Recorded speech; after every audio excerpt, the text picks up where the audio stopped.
powered by Riverside FM.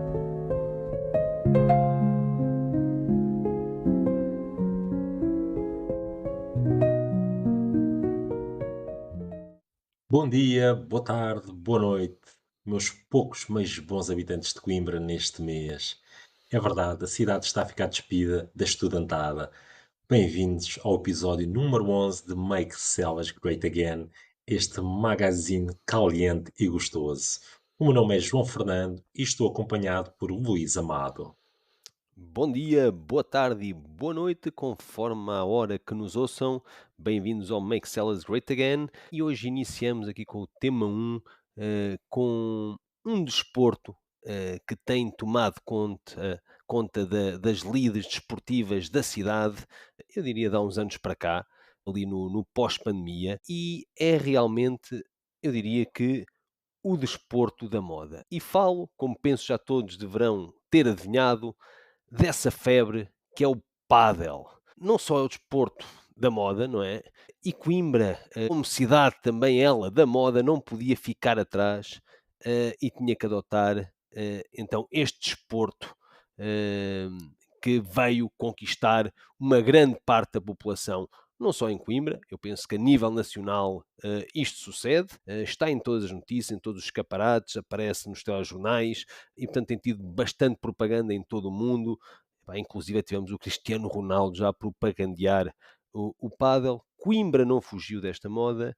E o que é que nos cabe aqui dizer e falar sobre este desporto que em pouco tempo, porque estamos a falar de 3, 4 anos, 5, vá no máximo, se contarmos ali nos primórdios pré-pandemia, ali 2020, é realmente praticado por imensa gente. E o que é que nos cabe dizer acerca disto? Para começar, estás a envolver o nome do Cristiano Ronaldo aqui, dá-me um bocado aquele significado que é para massificar, ou seja, para chegar a muita gente, talvez fazer algum dinheiro com isto, porque se formos a ver, isto é um negócio.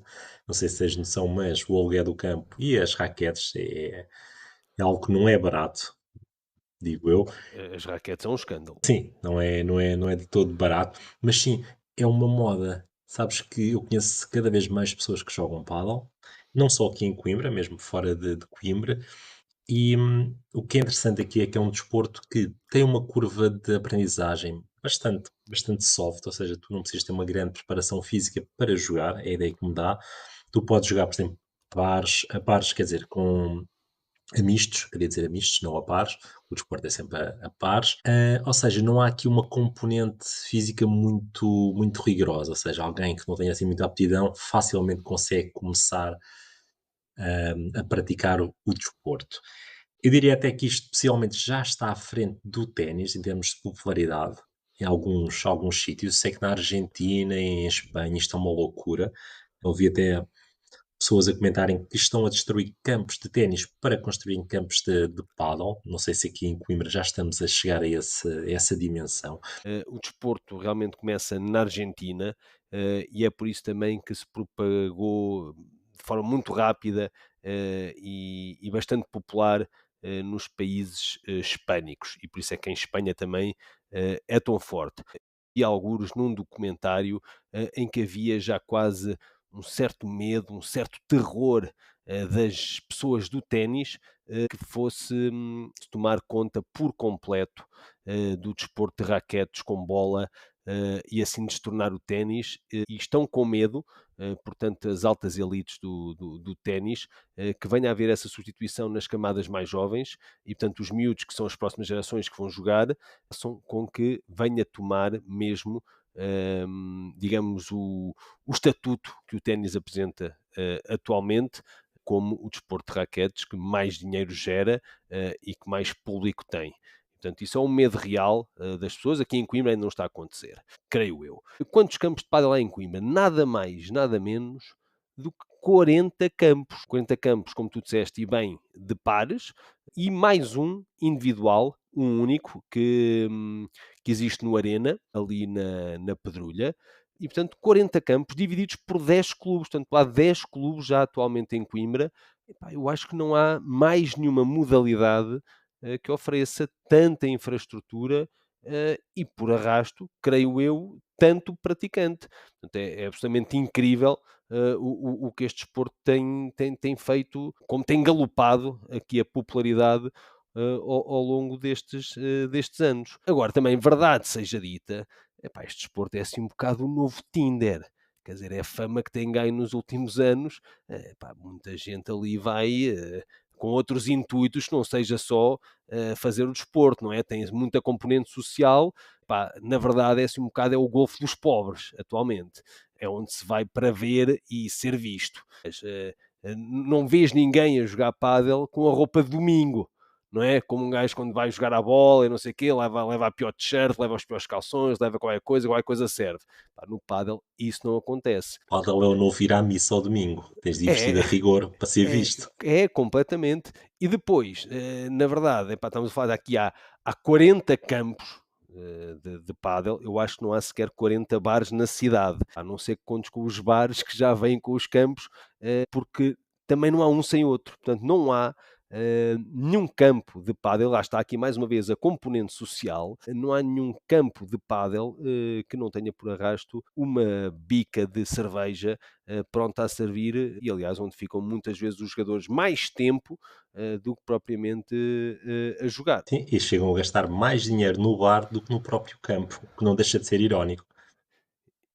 Uma maneira bastante agradável de restabelecer as calorias que são gastas durante o jogo, é verdade.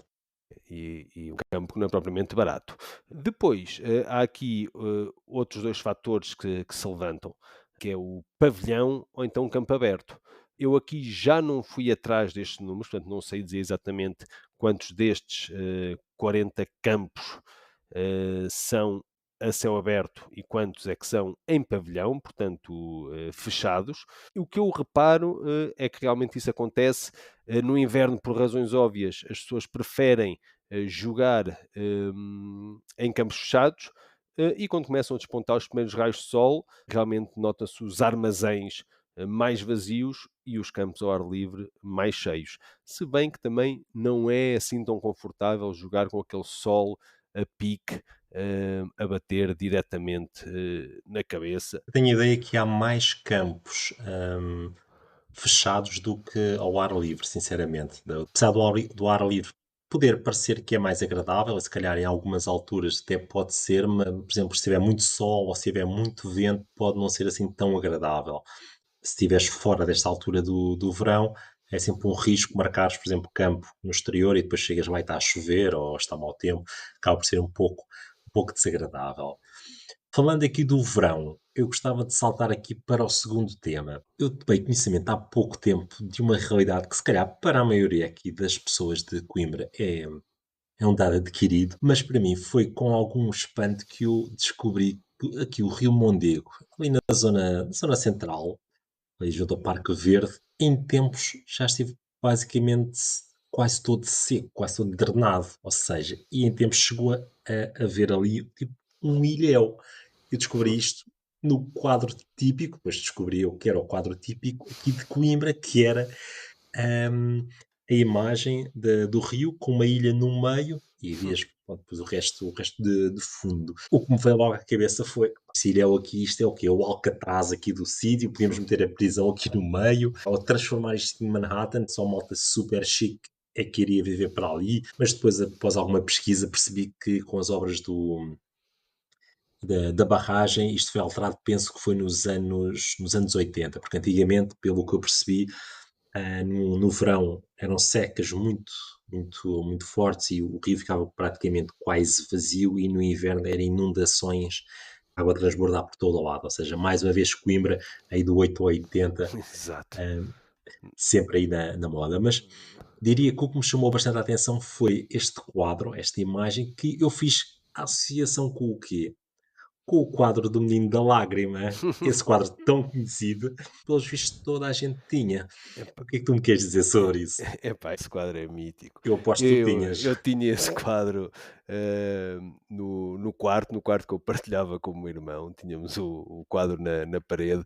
Epá, e eu arrogo-me dizer que quem não teve esse quadro em sua própria casa, na casa dos avós, na casa dos tios, dos primos, do que quer que seja, não é um Coimbrinha de gema.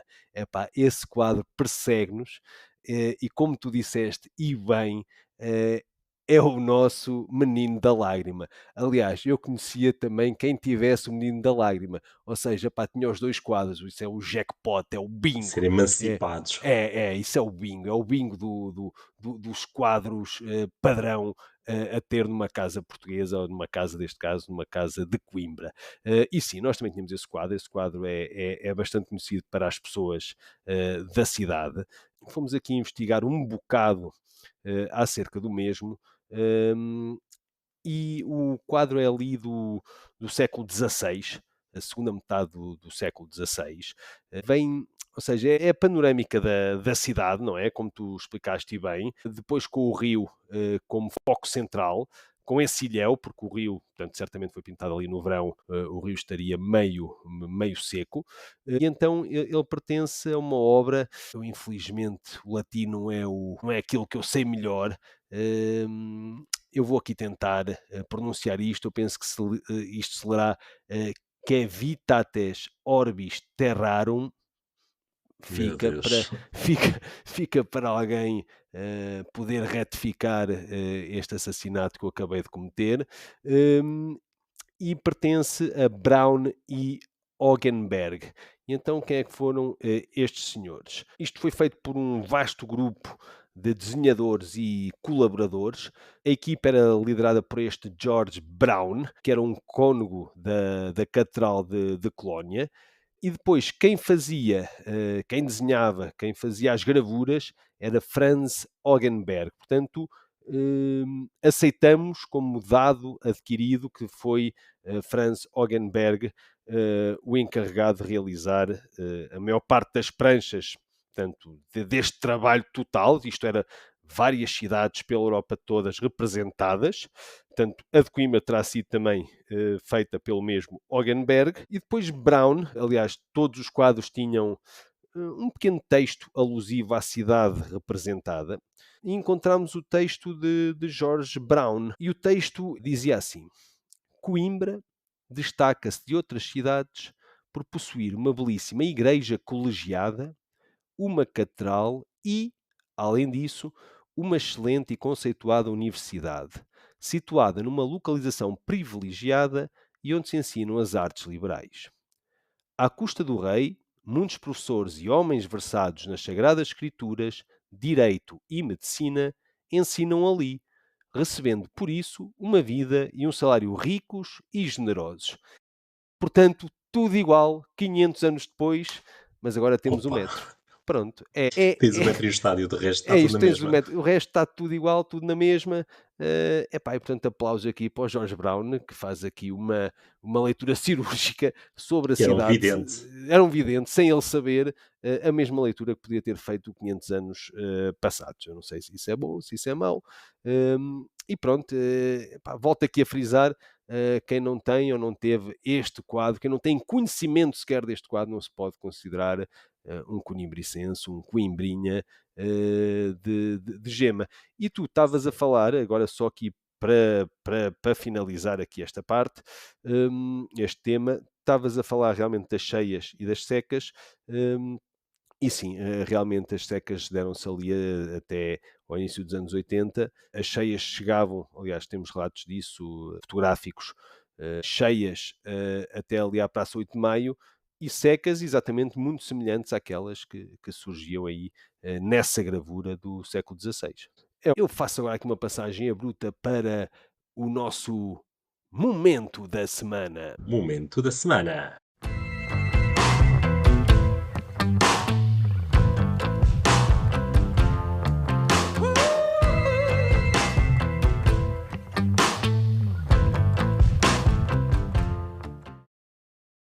Mais uma vez, a tentar explicar a quem não nos ouve assiduamente, mas que o devem começar a fazer, o momento da semana confronta sempre hum, vocábulos, expressões, idiosincrasias, formas de ser que estão presentes na cidade, estão presentes em Coimbra e que poderão não estar presentes no resto do país, e fazemos esse confronto para ver as devidas diferenças. Aquilo que escolhemos para hoje, vamos ver se há realmente grandes diferenças, se significa o mesmo, se não significa, e eu queria lançar aqui para debate uma expressão que me é muito próxima, acho que é próxima a toda a cidade.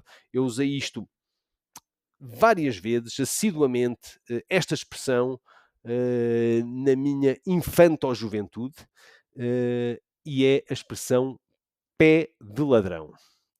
Para mim, e já te vou pedir a tua opinião, pé de ladrão é entrelaçar os dedos das mãos, ok? De forma a que eles fiquem bastante estáveis, baixar os braços à altura em que a pessoa que está comigo possa colocar o seu pé e eu ajudo a subir o pé com essas minhas duas mãos entrelaçadas, de forma a que ele possa saltar um muro e ir buscar a bola ao outro lado do muro, ou ir saltar o muro de um jardim para ir jogar a bola, saltar o muro de uma escola. Portanto, havia sempre alguém cá em baixo a fazer pé de ladrão, punhamos o pé em cima dessa mão, desses dedos entrelaçados, que nos ajudavam a dar um impulso para subir.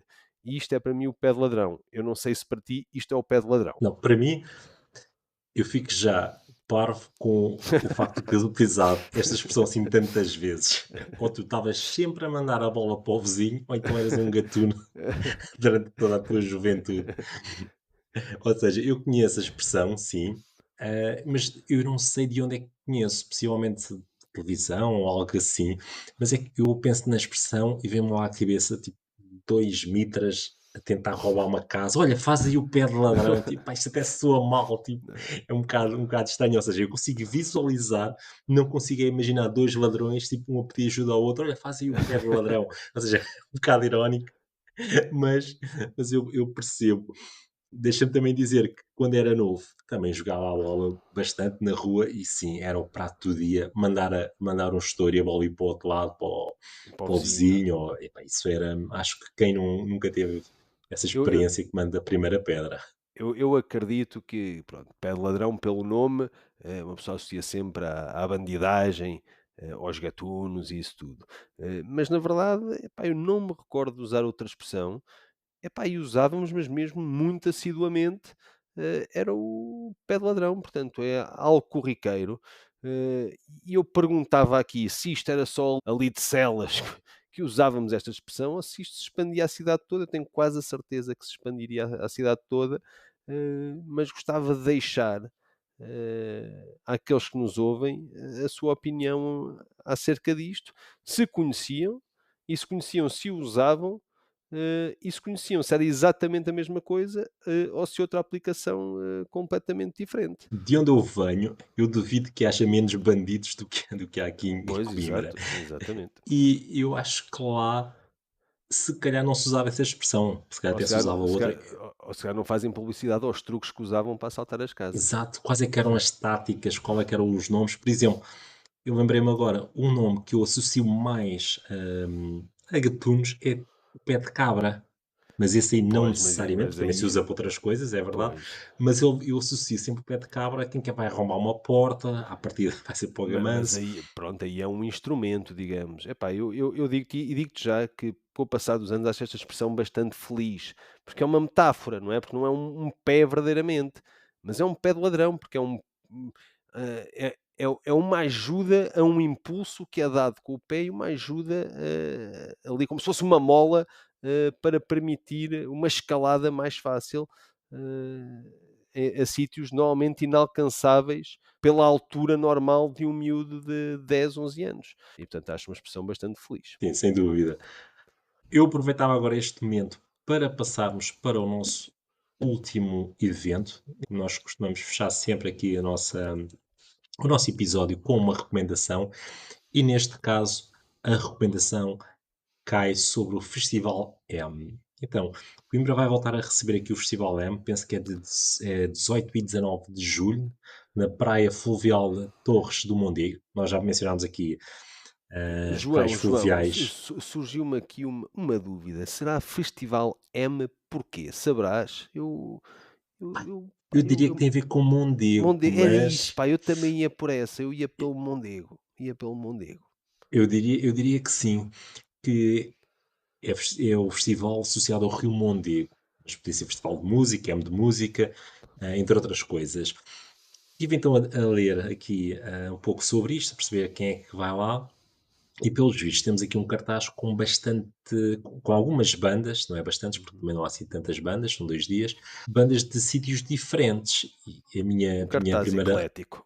exato, a minha primeira leitura foi: "Epá, isto primeiro é o nosso Nós Alive", pá, isto ainda por cima sem Uhum. pagar, que lembra sempre a queimar. E Exato. depois lembrei: "Opá, não, esquece, isto é o nosso Músicas do Mundo, afinal". Pronto, uns passos assim mais abaixo, descer aqui um bocado a escada, afinal é o nosso Músicas do Mundo. E pensei também: "Epá, se num festival ali mesmo ao pé do rio, eu já estou a imaginar uns quantos babadolas a irem a banhos". Ou É então, possível. E ou será perigoso. que isto só acontece na queima? Será que também acontece neste festival? Eu diria Epá, tem, que tem tudo para acontecer, não é? Com o calor, sim. com a música, com o avançar da noite, ali ao lado da praia fluvial, tem tudo para acontecer, Tem sem tudo para dúvida. acontecer, sim. Eu estive a pesquisar então quem é que vem cá tocar. Eu devo confessar que não conhecia nenhum nome, mas eu vou partilhar aqui: Baby Seals, Uma coisa, Oruá estes Baby e Seals Idiotec. são pequenos seals, anões, a tocar. É o que eu imagino, o Seal, o cantor, e agora imagino The Baby Seals, pequenos seals, anões, a tocarem em cima do palco. Ou então são futuro Marines, tipo Baby Seals, Baby Ah, Navy Seals, tipo mesmo à pode ser. americana, quem Eu sabe, eu tipo eu eu durões, preferia que já fossem bebés, mas durões. eu preferia que fossem réplicas do Seal, mas com 1,20 m a tocar em cima do Isso, palco. pá, isso era bonito, era. Havia de ser bonito. Depois tens Oruá e Idiotec. Acho que este Idiotec basicamente tem elementos portugueses, ingleses, espanhóis, franceses, ou seja, tudo, tudo e mais alguma coisa. Enquanto que houver gente no palco, eles metem lá gente. Isto para dia 18. Depois, dia 19, Luna Motors. Depois há aqui um grupo chamado Majak Dor que chamou-me a atenção. Tem aqui Por uma fusão sonora, combina surf rock, psicadélico dos anos 60, ah, pareceu-me porreiro. E depois aqui um coletivo português chamado Gana para encerrar o cartaz. Esta é a segunda vez que este cartaz, ou melhor, que este festival acontece. Mais uma vez, daqui do fundo do coração, desejamos o maior sucesso para estas iniciativas que, pelo que tu me estiveste a dizer em off, isto está mais ou menos também conectado com o Rocketman, certo?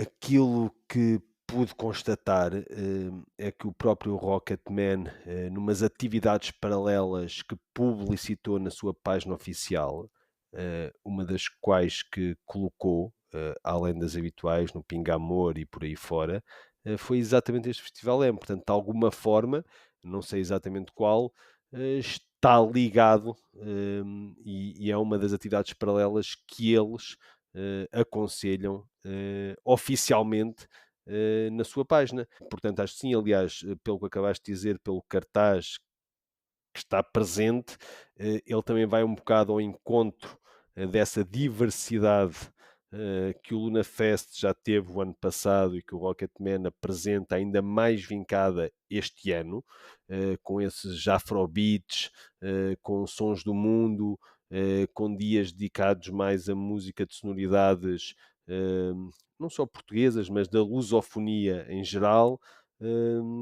E portanto, acho que sim, acho que haverá aqui uma ligação próxima e pá, eu acho é sempre de saudar. E Coimbra, há uns anos, faria todo o sentido aquele, aquele epíteto com que Coimbra ficou carimbada durante anos, que é não se passa nada nesta cidade. E a verdade é que há uns anos para cá, felizmente, esse carimbo já não lhe pode ser passado, porque a cidade tem coisas a acontecer recorrentemente. Então, ali a partir de abril, quando começam a aparecer os primeiros raios de sol, abril, maio, até finais de setembro, a verdade é que a cidade não para. E se era uma cidade vazia no verão antigamente, deixou de o ser agora nitidamente, como vem provar estes eventos que de outra forma, se a cidade estivesse vazia, era impossível de acontecer, porque nunca teriam público, nem rendibilidade, económica para o tal. Portanto, nisso partilhamos completamente, como acabaste de dizer, do fundo do coração, que as coisas corram bem e continuem a surgir eventos destes e que eles tenham um maior sucesso. Sim, eu concordo contigo. Assim, do que eu me tenha percebido nos últimos anos, há bastantes eventos em Coimbra. Muitas vezes nós não sabemos é que eles acontecem, mas se estiveres com atenção e souberes pesquisar, assim, quase todas as semanas há alguma coisa a acontecer, seja para pessoas mais velhas, pessoal mais novo, ou seja, para diferentes públicos-alvos, mas há sempre coisas a acontecer. É uma questão de uma pessoa se manter informada e tentar não ir tanto naquela cantiga do não se passa nada em Coimbra, mas depois quando passa as pessoas não marcam presença, ou seja, tentar marcar presença acho que é importante. Posto isto, meu caro, penso que está feita aqui a nossa recomendação. Se tudo correr bem, iremos marcar presença neste Festival M. Exatamente. E por hoje penso que é tudo. Deixo aqui um forte abraço e até à próxima. Um forte abraço a todos e muito obrigado por nos continuarem a ouvir.